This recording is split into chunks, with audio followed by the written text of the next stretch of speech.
అందరికీ శనార్థులు గరం గరం వార్తలకు స్వాగతం. ఎట్లున్నారు? అంత మంచిగానేనా? సరే, ముందుగల హెడ్లైన్ చూద్దాం. తుఫాన్ చేయంగా వానలే వానలు, వరదల్ల కొట్టుకుపోయినాయి కొన్ని వాహనాలు. స్టఫ్ అమ్మే అక్కకెళ్ళింది వైన్స్ టెండరు. అదృష్టం అంటే ఇట్లుండాలి అంటున్నారు అందరూ. తమ్ముడు ఉరికిపోయి ఆపిండు పోలీసుల బండి. వీళ్ళ నెంబర్ ప్లేట్ కూడా సరిగా ఉండాలి కదండి. పెళ్లిలా జేబుకే పెట్టుకున్నాడు స్కానరు. వచ్చిన అతిథులు దీనికే కొడుతున్నారు చదివింపులు. బండి నడిపేటప్పుడు హెల్మెట్ పెట్టుకోకపోయినా, బండి నంబర్ ప్లేటు మంచిగా లేకపోయినా పోలీసులు ఫైన్లు వేస్తుంటారు కదా. మరి మన బండి చక్కగా లేకపోతే పోలీసులు ఫైన్లు వేస్తారు. అదే పోలీసుల బండే చక్కగా లేకపోతే మనం కూడా ఫైన్ వేయొచ్చా? వెయ్యొచ్చా అని అడుగుతున్నా. ఇంకా నేనన్నా ఇట్లా బట్టిగా అడుగుతున్నా కానీ ఇగో గీ తమ్ముడు ఏం చేసిండో చూస్తే పరిశాన్ అవుతారు. ఆపుండ్రి బండాపుండ్రి అని ఇంకో గిట్లా ఉరికిపోయి మరి ట్రాఫిక్ పోలీసుల స్కూటీని ఆపిండి తమ్ముడు. ఎందుకంటే దీని నెంబర్ ప్లేట్ చూడుండ్రి ఒకసారి ఎట్లున్నదో.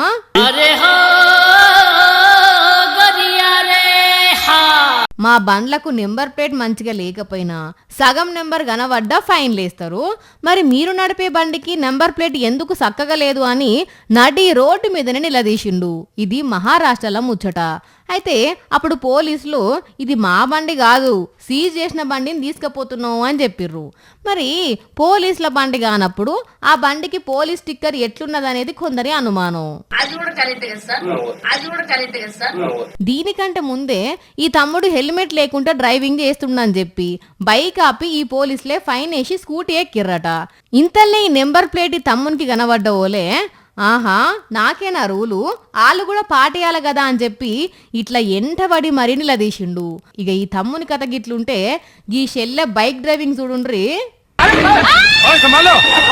వామ్మో, ముందు టైర్ను లేపి మరీ నడుపుతున్నదంటే ఎంత గొప్ప డ్రైవరో అనుకుంటున్నారా? ఒక్కసారి చూడుండ్రిగా.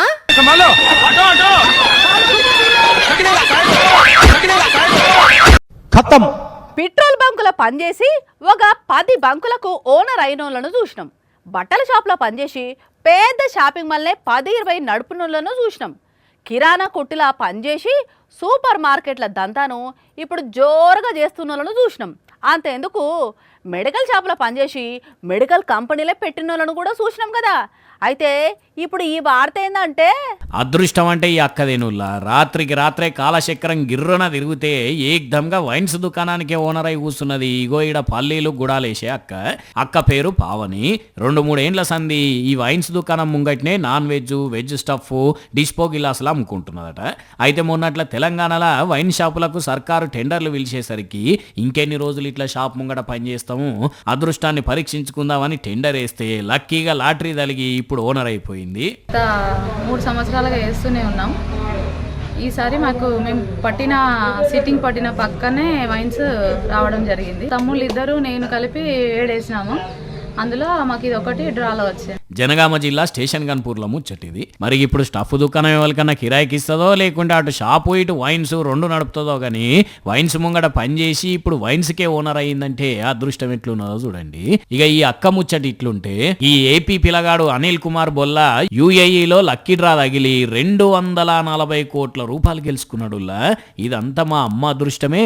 నేను కొన్ని టోకెన్లు కొంటే మా అమ్మ బర్త్డే 11వ తేదీ టోకెన్ నెంబర్ మీద ఈ లక్కీ డ్రా వచ్చింది. ఇక వాళ్ళను సంతోషంగా యుఏఈకి తీసుకొస్తా, కొత్త కారు కొంట, కొన్ని డబ్బులు చారిటీకి కూడా ఇస్తా అని అంటున్నాడు. కానీ రాత్రికి రాత్రే లాటరీ తగిలి 240 కోట్ల రూపాయలకు అధిపతి కూడా ఎంత అదృష్టవంతుడో చూడండి. ఇక ఇట్లాంటివి జరుగుతుంటే అప్పుడప్పుడు పెళ్లిళ్ళల్లా చదివింపులు రాయిస్తుంటారు కదా. ఎవరి స్తోమతను బట్టి వాళ్ళు దగ్గరోళ్ళైతే కొంచెం ఎక్కువ, దూరపల్లకైతే కొంచెం తక్కువ రాయిస్తుంటారా. అయితే ఇప్పుడు టెక్నాలజీ పెరిగింది కాబట్టి ఆ చెల్లింపులు బుక్కులు రాయించకుండా ఎట్లా తీసుకుంటున్నారో చూస్తే అమ్మ బాబోయ్ అంటారు. రోజు రోజుకు టెక్నాలజీ ఏ రేంజ్లో పెరుగుతున్నదో చూస్తున్నాం కదా. ఏడికి పోయినా కూడా ఇప్పుడు ఫోన్ తీసుడు, పైసలు పంపుడు. మునుపల్ లెక్కన జేబులలో ఎవ్వరు పెట్టుకుంటలేరు కదా. అట్లనే ఈ పెళ్లి కొడుకు అమ్మా నాయనలు కూడా స్కానర్ను జేబులో పెట్టుకొని పెళ్లిళ్ళ తిరుగుతున్నారు. ఎవరన్నా చదివింపులు రాయిస్తారు కదా, అవి పైసలు ఇచ్చు లేదన్నట్టు వీళ్ళు స్కానర్ చూపిస్తే వాళ్ళ ఫోన్లోకి వెళ్ళి వీళ్ళ ఫోన్ కొడతారు. ఎవ్వరు రాసేటోళ్ళు అక్కర్లేదు, బ్యాగ్ పట్టుకుండా అవసరం లేదు, పైసలు తీసుకొని దాంట్లో పెట్టుకుంటే అసలుకి అవసరం లేదు. మొత్తం టెక్నాలజీయా. మరి ఇలా ఎక్కడనో ఏమో తెలియదు కానీ ఇట్లా ఒక పెళ్లిళ్ళ అమ్మా నాయనే స్కానర్ పెట్టుకొని తిరుగుతున్న వీడియో సోషల్ మీడియాలో వైరల్ అవుతుండేసరికి దీన్ని చూసి టెక్నాలజీ అంటే ఇట్లున్నది అని అనుకుంటున్నారు నెటిజన్లు. అట్లుంటది మరి మనోళ్ళతోని. పులి బోను ముందు నిల్చొని ఫోటో దిగితే ఏం కాదు, కానీ ఆ పులితోని పరాచకాలు ఆడదాం అనుకుంటే దానికి పలారం అయిపోతారు. అది పంజాతోటి ఒక్క పెట్టు పెట్టనా అంటే ముఖం పచ్చడైతుంది. అయితే ఈ నడుమ కొంతమంది రీల్స్ కోసమో దోస్తుగాలు చూసి మెచ్చుకోవాలనో పులులతోటి మజాక్ చేస్తున్నారు. అటు చూడండి ఒక పారి. వామ్మో, పెద్ద పులి ఊళ్ళకి వచ్చింది. అరే గాయనేంది, పులిని చూసి పారిపోకుండా దాని పక్కకే నిల్చొని నెత్తి మీద చెయ్యేసి నిమురుతున్నాడు. అగో చేతులున్న బాటిల్తోని దానికి మందు దాపిస్తున్నాడు. చూస్తున్నారా? ఓరు వారి, అది పులి అనుకున్నావా పిల్ల అనుకున్నావా? లేచి ఉరుకా నుంచి. అరే ఆ పులికి సుత మూడు మంచిగా లేనట్టున్నది. వద్దురా బాయ్ నేను దాగా అన్నట్టు తల అటు ఇటు తిప్పుతున్నది. మధ్యప్రదేశ్ పెంచ్ నేషనల్ పార్క్ దగ్గర జరిగిందట ఇది. ఇప్పుడు సోషల్ మీడియాలో ఫుల్ వైరల్ అవుతున్నది. ఆయన ఇది చూసిన వాళ్ళు వాడెవడో పిల్లికి పులికి తేడా తెలియనంత తాగినట్టున్నాడు అని కొందరు అంటుంటే ఇది ఏఐ వీడియో అని ఇంకొందరు కామెంట్లు పెడుతున్నారు. మరి ఈ నడుమ కొన్ని ఏఐ వీడియోలు బాగానే పరిశాన్ చేయబట్టి పబ్లిక్ ను. అదివరకు కూడా ఉత్తరప్రదేశ్ లక్నోలో ఒక తమ్ముడు ఇట్లనే ఒక ఏఐ పులితోటి పరాష్కాలు ఆడితే పోలీసులు వచ్చి జీబులు ఎక్కించుకొని తీసుకుపోయినరు. అక్కడ ఏమైందంటే ఈ పొలగాడు ఉన్న కాడు ఉండక బాల్కనీలో నిల్చొని ఒక ఫోటో తీసుకొని దానికి ఏఐ తోట ఒక చిరుతపులి బొమ్మను యాడ్ చేసి మా గల్లీలో చిరుతవు పడ్డది అని సోషల్ మీడియాలోకి ఎక్కించిండు. ఆయనది వైరల్ అయ్యేసరికి ఫారెస్ట్ వాళ్ళు పోలీసులు ఆ పులి జాడ కోసం రంగంలోకి దిగిండ్రు. ఆఖరికి పులి లేదు పిల్లి లేదు అంతా ఉత్తదే అని తెలిసి ఏమ్రా వారి మజాకులు చేస్తున్నావురా, లేపా నీకు పులి ఎట్లుంటుందో చూపిస్తామని ఆ తమ్ముని అరెస్ట్ చేసి స్టేషన్కి ఉంచపోయినరు. ఈ ఆర్టిఫిషియల్ ఇంటెలిజెన్స్ ఏందో గానీ ఏది రియలో ఏది ఫేకో తెలియకుండా అవుతున్నది పోనీ రియల్ రేపట్ల. మొన్నొక వార్త చెప్పుకున్నాం. రాజస్థాన్ రాష్ట్రంలో ఒక గుర్రం కోటి రూపాయల ధర చెప్తున్నారు. కొనేటందుకు చాలా మంది పోటీ పడుతున్నారు. 31 నెలలకే దాని తింటి ఖర్చుకు 55 లక్షలు అయిందని కదా చెప్పుకున్నాము. అయితే ఇప్పుడు ఈ గుర్రం ముచ్చట తెలిస్తే ఇంకింత పరిశాన్ అవుతారు పక్కా. ఇంతకు ఎంత రేట్ అనుకుంటున్నారు? 5 కాదు 10 కాదు 15 కోట్ల రూపాయల రేటు చెప్తున్నాడు. ఇగో ఈడ కనబడుతున్న ఏక్దమ్ గుర్రానికి అన్న. అగ చూడండి ఎంత పొడుగున్నదో ఎంత అందంగా ఉన్నదో గుర్రం. షహబాజ్ అట దీని పేరు. రాజస్థాన్ రాష్ట్రం అజ్మేర్లో యానిమల్ ఫేర్ జరుగుతుంటే చండీగఢ్ నుంచి అన్న పట్టుకొచ్చి బేరానికి పెడితే 9 కోట్ల రూపాయల వరకు అడిగినరట గుర్రాన్ని. ఇంకా బేరాలు నడుస్తూనే ఉన్నాయట. మరి ఆఖరికి ఎంత పోతుందో ఎవరు దక్కించుకుంటారో గాని గుర్రానికి 15 కోట్ల రూపాయలు ఎప్పుడు ఒక ఎత్తు అయితే 9 కోట్ల కాడు కూడా ఇంకో ఎత్తుపోండి. గాలికి పోయే కంపను నెత్తికి చుట్టుకున్నట్టు అప్పుడప్పుడు కొందరు పోలీసులు ఓవర్ యాక్షన్ చేసి అందరితోని దొబ్బులు పడతారు. దొంగలను లంగలను పట్టుకునే పని పక్కకు పెట్టి పొత్తి పుణ్యానికి దారిన పోయే దానయ్యలను కెలికి నలుగుట్ల నవ్వుల పాలైతారు. గా బీహార్ పోలీసులు ఏం చేసిరో చూడుర్రి. మోస్ట్ వాంటెడ్ టెర్రరిస్టులను పట్టుకునేందుకు వచ్చిన 2 పోలీస్ ఆఫీసర్లు 4 లేడీ కానిస్టేబుల్ కలిసి బీహార్ రాష్ట్రం కతిహార్ జిల్లాలో ఉన్న ఒక రెస్టారెంట్కి పోయిండ్రు. ఒక పోలీస్ ఆఫీసరు ఒక టేబుల్ కాడికి పోయి అక్కడ కూసున్నోళ్ళను ఎవరు మీరు ఇక్కడేం చేస్తున్నారు, ఆ పిల్ల నీకు ఏమైతుంది అని దబాయించిండు. అగో అట్లెందుకు అడుగుతున్నారు సారు, ఆమె మా చెల్లె అని చెప్పిండు ఆ టేబుల్ కాడు ఉన్నాయన. ఇక అంతే, ఏం రో ఎక్కువ మాట్లాడుతున్నావు, ఏం సంగతి, నేను ఎవరో ఎరికే అన్నట్టు గరమైండు. వాళ్ళు సుత భయపడకుండా ఓ సారు మంచిగా మాట్లాడు అని రివర్స్ అయినరు. ఇద్దరు నడుమ చాలా సేపు అయింది పంచాయతీ. ఇక అటంకి ఏమైందో తెలియదు కానీ ఆ రెస్టారెంట్ లో ఉన్న సీసీ కెమెరా వీడియో బయటకు వచ్చింది. ఇక దీన్ని చూసిన పబ్లిక్ అగో పోలీసులది ఇదేం పద్ధతి, పబ్లిక్ తో ఇట్లనే మాట్లాడతారా అని మస్తు కోపం చేస్తున్నారు. అయితే ముచ్చట పెద్దసార్ల దగ్గరికి పోతే వీళ్ళని సస్పెండ్ చేసిర్రట. ఇటువంటి పోలీసులు కూడా ఉంటారు అక్కడక్కడ, పోలీస్ డిపార్ట్మెంట్ కు మచ్చదేస్తుంటారు. ఈ నడుమ కొంతమందికి ఉత్తుత్తగానే బీపీలు పెరిగిపోతున్నాయి. పని ఒత్తిడి భరించలేక గయ్యమని లేస్తున్నారు. ఆఫీసులల్లా బస్సులల్లా నడి బజాట్ల లొల్లికి దిగి నోటికి పని చెప్తున్నారు. మొగల్లే కాదుల్లా ఆడలు సుధా అపర కాలి అవతారం ఎత్తి మొగోళ్ళను షేడు కూడా ఆడుతున్నారు. ఏం చేసుకుంటావో చేసుకోపో అని ఛాలెంజ్ చేస్తున్నారు. ఇప్పుడు ఏమిటికి ఈ లొల్లంతా అంటే అగో గా డాక్టర్ అమ్మను చూడుర్రి. వామ్ము సుశీలానుల్లా ఆ డాక్టర్ అమ్మ గుడ్లు పెద్దగా చేసి పండ్లు పటపట కొరుక్కుంటా పేషెంట్ తరుపోలను ఎట్లా బెదిరిస్తున్నదో. ఏయ్ మొబైల్ బంద్ చేయవయా బంద్ చేయి అని ఒక దెబ్బ కూడా వేసింది. ఇంతల్నే సెక్యూరిటీ గార్డ్ వస్తే ఏ సెక్యూరిటీ ఏం చేస్తున్నావు నువ్వు అని ఆయన మీద ఫైర్ అయింది. అక్కడితోని మేడం కోపం సల్లారలే. నువ్వు నాతో లొల్లు పెట్టుకున్నావు కాబట్టి నేను నీ బిడ్డకు ట్రీట్మెంట్ చెయ్యను పో అనుకుంటా ఆడికెళ్ళిపోయింది ఆ డాక్టర్ అమ్మ. గుజరాత్ రాష్ట్రం అహ్మదాబాద్లో ఉన్న సోలో సివిల్ హాస్పిటల్ జరిగింది పంచాయతీ.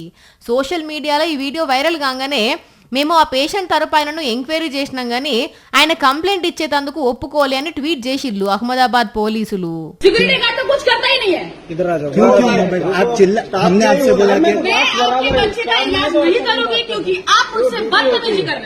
అక్కడ అట్లుంటే ఇగో ఇక్కడ రన్నింగ్ బస్సులో ఇంకో పంచాయతీ.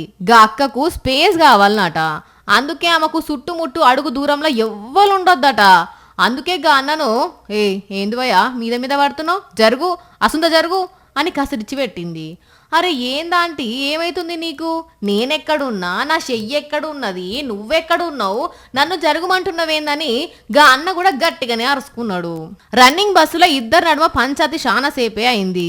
లేడీస్ తోని ఇట్లనైనా మాట్లాడేది అని ఆ అక్క అంటే ఈ ఆడోళ్లతోని మొగోళ్లకు పెద్ద పర్షానే ఉన్నది. ఏడికి పోయినా నెగలనిస్తలేరు ఏంది మాకు ఈ పర్షాన్ అని ఆ అన్న గొనుక్కుంటే ఇవతలకు వచ్చిండు. ఆడోళ్ళు మొగోళ్ళు అని కాదు గాని ఈ నడుమ గిట్లనే చిన్న చిన్న వాటికిలో దిగుతున్నారు జనాలు. కొంచెం కూడా ఓపిక లేకుండా పోయింది అని అంటున్నారు ఈ పంచాయత్ చూసినోళ్ళు. మోందా తుఫాన్ ఎఫెక్ట్ మామూలుగా లేదులా మోత మోగించేసింది. జనాలను మస్తు ఇబ్బంది పెడుతున్నది. దీని దెబ్బకు 2 తెలుగు రాష్ట్రాలల్లా చాలా జాగల్లా వానలు పడితే ఇంకొన్ని జాగల్లా అంత సలసల్లగున్నది. ఇక పబ్లిక్ అయితే మస్తు కష్టాలు పడుతున్నారు. వరంగల్ జిల్లా జన్నారం కాడ ఇగో ఇట్లా వరదలు ఇరుక్కపోయిన డీసీఎం వ్యాను పాపం అదే నీళ్ళలో డ్రైవర్తో సహా కొట్టుకపోయింది.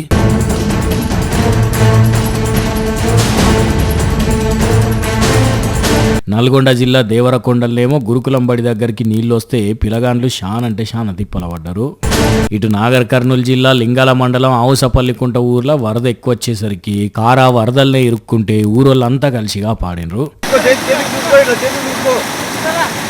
నెల్లూరు విజయవాడలను అయితే పెద్ద పెద్ద షెట్లు ఇరిగిపడ్డాయి.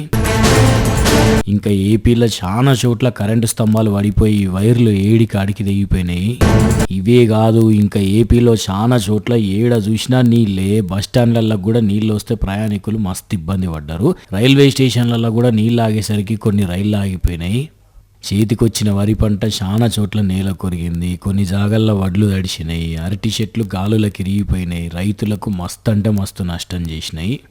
కాకినాడలో అయితే ఏకంగా ఒక ఇల్లే కూలింది. ఏలూరు దగ్గర ఒక కల్వట్టుకు గండి పడితే జనం రాకపోకలకు తిప్పలైంది. కాకినాడ, అనకాపల్లి, విజయవాడ, ఏలూరు, పార్వతీపురం, ఒంగోలు, నెల్లూరు, బాపట్ల ఇట్లా చాలా జాగల్లో పంటలు మస్తు నష్టపోయినాయి. రైతులకు తీరని నష్టాన్ని చేసింది తుఫాను పాడై. అసలే పండించిన పంటకు మద్దతు ధర లేక రైతులు గోసపడుతున్నారంటే మళ్ళా మీది నుంచి ఈ తుఫాను ఒకటి. ఇక ఈ రైతుల కష్టాలు తీరేదన్నాడో ఏందో పోన్రే. ఇవల్ల ఇయాల్టి గరం గరం వార్తలు మన టైం ఎరకనే కదా. రాత్రి 8:30కు పొద్దుగల 8:30కు. సరేనా? ఈ గుంట మరి.